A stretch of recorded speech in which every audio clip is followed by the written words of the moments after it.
hat, regardless. Oh god, this makes me really happy. I loved the animation during the fucking reveal trailer for this, and I love it now. Absolutely. This is fucking amazing. Hey everyone, so this is Foof Death. I just got done streaming Sonic Origins, just probably about 5-10 minutes ago. And I've got a lot of things to say about it. It's kind of like a mixed bag of emotions. It sucks having to do this, and make a pretty, a blanket statement review on this. I wasn't able to beat any of the games during the live stream, and unfortunately I ended up kind of demotivatedly ending stream because barely anybody was there. So before I go into it, I do want to say Sonic Genesis games are really good. They're good quality, and a lot of people love them, but they're personally not my preference. Now granted, I'm literally wearing a fucking shirt for it right now. I love Sonic and Knuckles, Sonic 3 and Knuckles, and Sonic and Knuckles. Like, I love those games, and when I had my first experience with those on the Mega Collection on PS2, those were my absolute favorites. And I mean, I liked other things from that, like Mean Bean Machine, the Ooze, all that fun shit. Comics Zone. Fucking love that game. Alright, so Origins. I'm gonna go into this in a lot of aspects, and I'm gonna try and be fairly brief with this, because it can end up being a massive, like, hour-long discussion. I don't want to do that. I just want to give you guys a very quick little hot take on my opinion on Origins, and it's this. Origins isn't bad, but it's not great either. And I hate to say that because I was extremely excited getting into this, but unfortunately a lot of the glitches and the bugs in this, as well as just, I hate to say this, but the difficulty of the earlier generation Sonic games, especially in Sonic 1, ruined it for me. And that's just a skill thing, personally. Like, the difficulty thing is just me, personally, because I'm bad at Genesis games. It's not my preferred gameplay style, especially for Sonic. But like I was saying before, there are some Sonic games I really liked from that era. And ironically, I really liked 3D Blast from that time, and I never thought I would say that, but I actually do. I prefer that over Sonic 1, and occasionally Sonic 2. Like, Sonic 2 is better, but Sonic 1 definitely not my favorite. Everyone loves it for Sonic's, like, Green Hill Zone and Sky Sanctuary and all that, but I just personally don't prefer the first game. Which does bring me to my first point. There were a few bugs when I was playing in Sonic 1, and I was also playing as Knuckles in that part, but fuck Marble Zone. Just fuck Marble Zone. That entire segment, fuck that zone.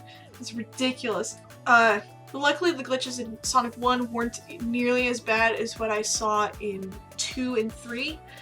The 2 and 3, especially with Tails, there was a lot of bugs in regards to him.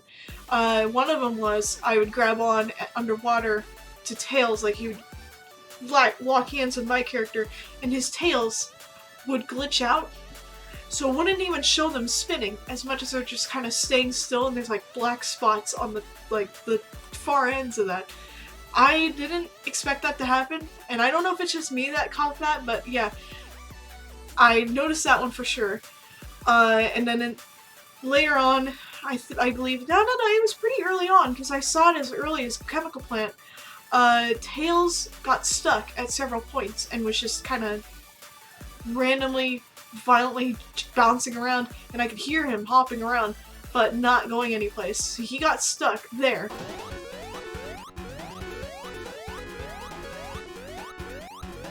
That's one of the glitches I know about for sure. What the fuck? I mean, seriously, what the fuck? And then, we got into Sonic 3 and Knuckles, and, yeah, same issues happened with Tails. Really weird, especially with him getting stuck. Like, he got stuck as early as in Angel Island, Act 2. What? I was not expecting that, but yeah, he got stuck quite a few times. So, unfortunately, the first 3 games were pretty glitchy. CD I didn't really notice a whole lot. And I didn't get to play enough of CD because I was trying to finish up as much as I could for that stream. But again, there wasn't really anybody there, so nobody can really vouch for the fact that there were a lot of glitches. Because a lot of my rage was in Sonic 1 earlier in the stream. I should have kind of bounced around from the get-go between the games just to see if I could find more glitches, but yeah, I got stuck in 1 and I was trying to get past Marble Zone. Fuck that fucking sound. Okay.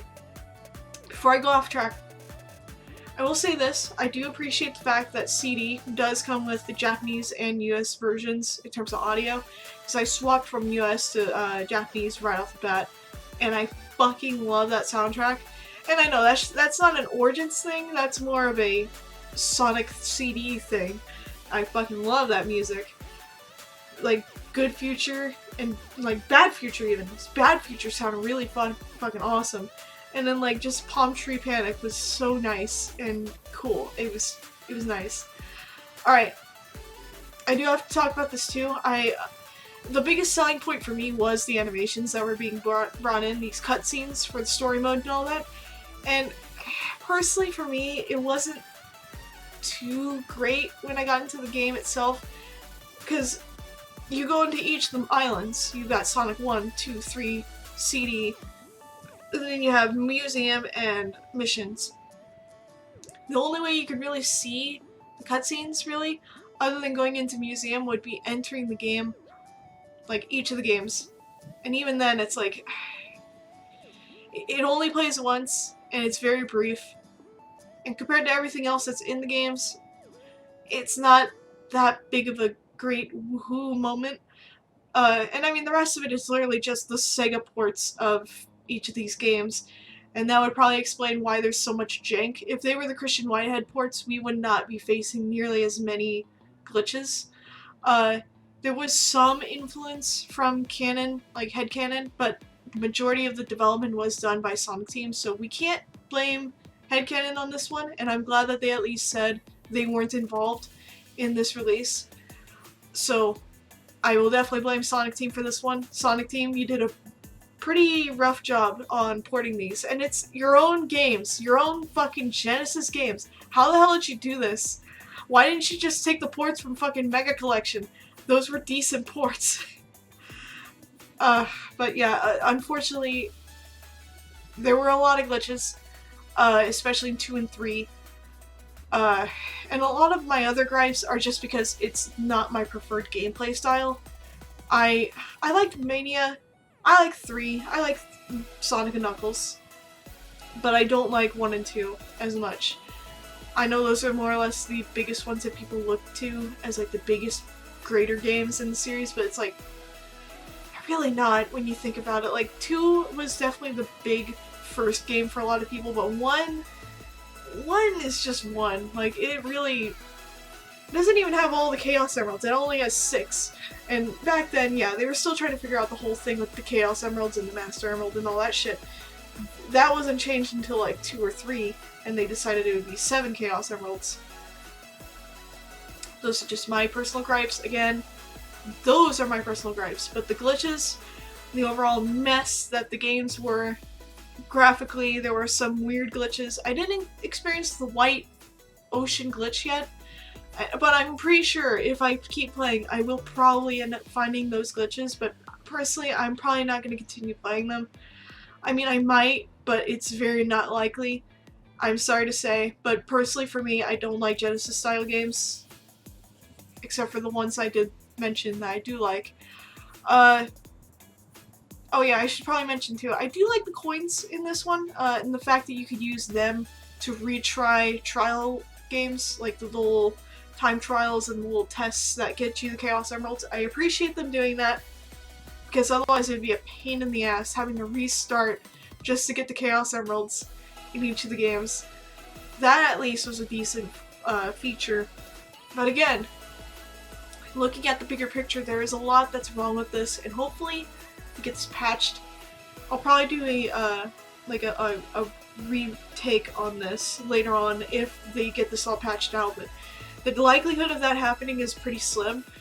They might be focusing all their attention now on Frontiers, so we might not see any patches done until after the release of Frontiers, which sadly, guys, this will mean for the remainder of the year, you will probably be dealing with these glitches. Yeah, sadly, that's what it's looking like. But I will go ahead and give my rating on this after I talk about CD.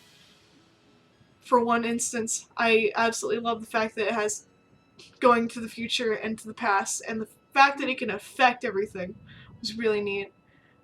And another positive piece I do want to mention before I review, the museum itself is really fun, and having the music option, being able to see sprites almost like run to the beat of the music was really cute. Especially like with Metal Sonic just kind of sitting there like, hey. It was a really nice little touch. I will say though, the animations were really fucking cool, and the fact that Tyson Hesse went ahead and did all these for the game was fucking cool. I'm sure he was directed by Sega to do this, but again, it's a cool little touch, and it's nice to see more stuff from Tyson Hesse, because honestly, between him, the comics, and the movies, he's carrying this franchise. The multimedia is definitely doing a hell of a lot better than their fucking games. Even their Sega Genesis games, like how? How are you doing this bad, Sonic Team? What the hell is going on? I don't even think it's really as much Sonic Team as it is Sega's influence, because honestly, if you get corporate influence on shit, you end up with an EA situation, and I feel like that's exactly what we're seeing with this. Alright, with all that being said, I'm gonna go ahead and give my rating for this. So on a scale of 1% to 100%, I'm gonna give this a 85%. It's good, not great, but not bad either. It's getting there. It's better than what we saw with Front Forces. It's definitely not Mania quality, but it is a nice step in that direction. What I hope they'll do is they'll take this as an opportunity to add DLC that allows for you to play like the other Sonic games. Sonic Triple Trouble, 3D Blast, Labyrinth, maybe even a little bit of like the old Sonic racing game that came before R. Hell, even Sonic R, if we could get a nice, better controlled, schemed port of Sonic R, that would be nice. But yeah, that's my take on this. I know there's going to be people that are upset with that opinion, and the fact that I don't like Genesis-style games. Sorry guys, I'm just not one of those people. I grew up playing the 3D games, and I'm not too big of a fan of the Genesis games. Like, again, I do like a few of them. I'm literally wearing the shirt of one of them that I like. I like 3D Blast. I definitely like CD now. I fucking love CD. Japanese version, fucking fantastic. I like 3 and Knuckles. Anyway, but that's what I got for right now. Thank you all for watching. I should hopefully have another video out real soon. I'm gonna try and be a little bit more consistent with my uploads. And I will try and be live again this next week, hopefully. I want to try and stream. It's not going to be Sonic related. It's actually going to be Elder Scrolls, Hot Lava, or I want to say it was Minecraft, because Minecraft is going to get tied into a bigger project. Yeah, I'll probably do Minecraft.